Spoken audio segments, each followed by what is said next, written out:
one could be lying on one's bed, you know, really wanting something to get shifted and released out of you.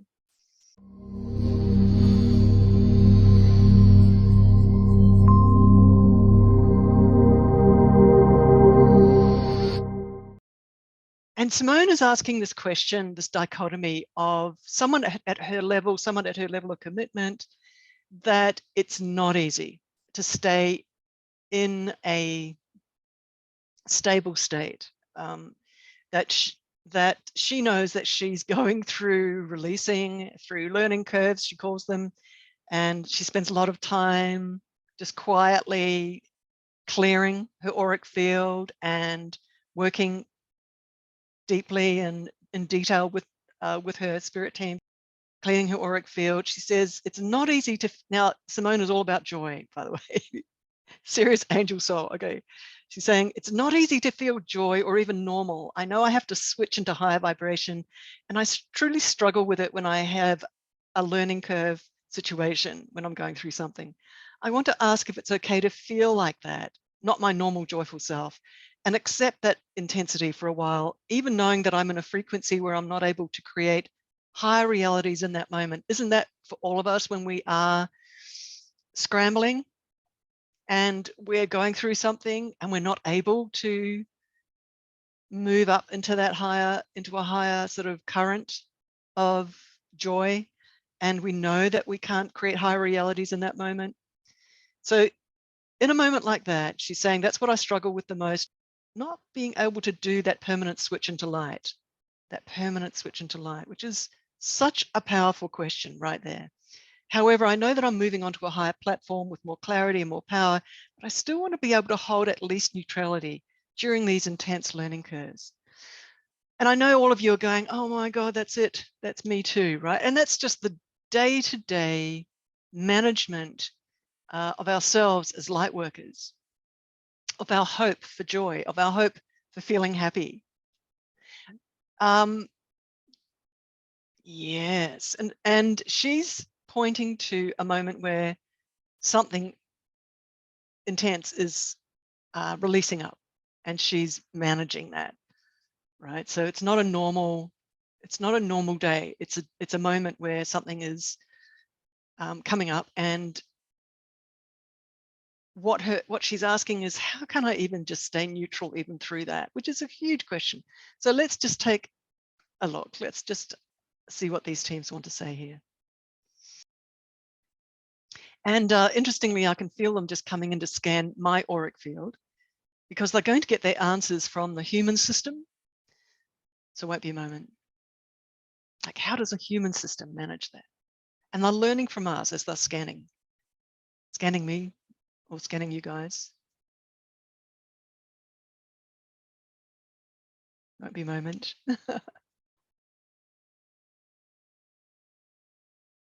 And they're just telling me there's so many elements in play, which is, you know, for a woman at the time of the month,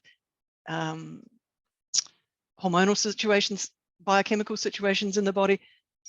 There are so many different things that are going on at any moment that can switch lower feelings in us, of course. Let me just see what else. And they're telling me, this is just one little point they want to make, and they're telling me that it's almost like a mechanical thing, even just getting up off the chair, walking out the door, taking a look at a sunny day, walking and meeting somebody else down the road, just changing frameworks, changing viewpoints, right, where we are, makes a huge difference. It's just, they're just saying it's just, again, a biochemical kind of feedback thing where, hey, all of us gurus, spiritual gurus, everybody on this call, sometimes those simple things are very, very important, right? Jumping up and down on a lymphocyzer, you know, moving the body, right? Going for a walk, going for a run, walking in nature, just starting to put your attention on something beautiful. Strangely, that's very important in terms of just managing the switches in our physical being and our human personality self, and all of our biochemical switches and how we operate and how to switch on almost like the physical human happiness, right? So that's important. It's really important. Singing, putting on some music, really, really simple, right? Really simple. On the other hand, if you're someone like Simone who really wants to drill in and get to the bottom of it and pull it out by weeding, weeding something by its roots and pulling it out, right? Then they're saying, here's a tip. So at any moment like that, in terms of managing yourself, you could just make a decision about which type of team am I going to call on. That's one thing. Do I call on something very high that's got much higher authority to bring its power into the equation, to just kick something out, to just switch something off using that level of power? And in a moment like that, you could actually invite the creator beings, switch on a recording where you're being guided up to a place in the spheres of the creator beings. Sometimes maybe, again, many of you have on the live streams been taken to a healing room, a healing station, a healing space, and following that with my voice. And then, because it's real, what I mean by real is there's a lot of elements at play. There's listening to the sound of the voice. There's the presence of the particular spirit teams that are arriving for that particular process that's in the recording, right?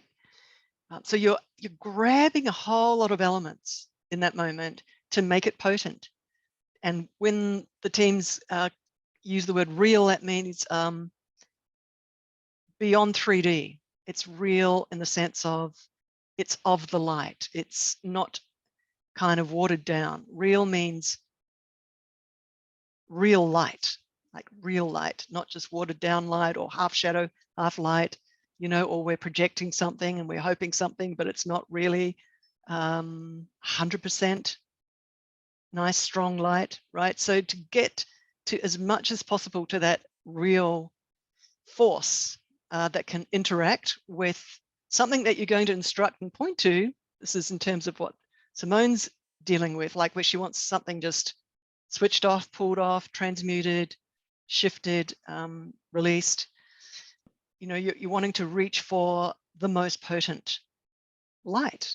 And again, that could be a variation of skills and speciality, or force of power, which is the creator beings, to come down, drop their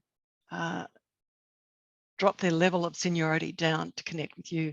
And my recommendation is to switch on a recording, because then a lot of other elements come into play and it becomes more real, getting more towards that 100% of purity and power of that type of force of light to interact with the shadow that you're trying to switch off and get rid of. The other thing I wanted to mention there in a moment like that is the force of your own prayer, the force of your hunger in that moment. So there's a kind of a texture to our deliberate instruction. Like, for example, I could be just gardening or something where I'm doing something and I'm in a very quiet mental state. And that weirdly, or walking around the block or something, and that weirdly could be because of the stillness in my mind, they can arrive, right? And I can interact with them a little bit more easily. And that's a great time to create an instruction. I just wanted to mention that. And then one could be lying on one's bed, you know, really wanting something to get shifted and released out of you. You're in your sort of regular moment with your spirit teams. And what I'm going to recommend here is this, which is just to try and calm down all the flurry in the mind and in the emotions. Because when something's releasing, what I'm trying to say, the flavor of the thing that's getting released is crashing with your emotions and with your thoughts, pushing them around, and almost like you're retasting the not so much retasting the emotions, but certainly retasting the intensity of the frequency that's getting released. And so your emotions and your thoughts can be quite sort of churned up. So what I'm trying to say here is that in a moment, and this is a clue, this is a recommendation, is that you just bring everything down a little bit, and then you find your deepest core longing in that moment, because it's intense. You're in a moment of intensity. I know, I go there. I'm giving you guys just a little clue here that to just reach to the bottom of that intensity, find, and this is the key point, the genuine heart, hope and longing. And from that, call to the beings, maybe to the creator beings. And there's a switch that happens because of the power of your authenticity in that moment. I'm trying to make a distinction between being slightly distracted versus full focus on your heart feeling in that moment, right? Versus all the trauma and all the releasing and all the angst that you could be feeling in that moment. So to drop out of that into just authentic heart and just shoot that straight to those teams. And that cuts through a lot of the static. It just cuts through, they get it, it gets received, and it's much easier for them, almost like on a quantum mechanics level, for them to find you and to do much faster, much deeper transmutation work.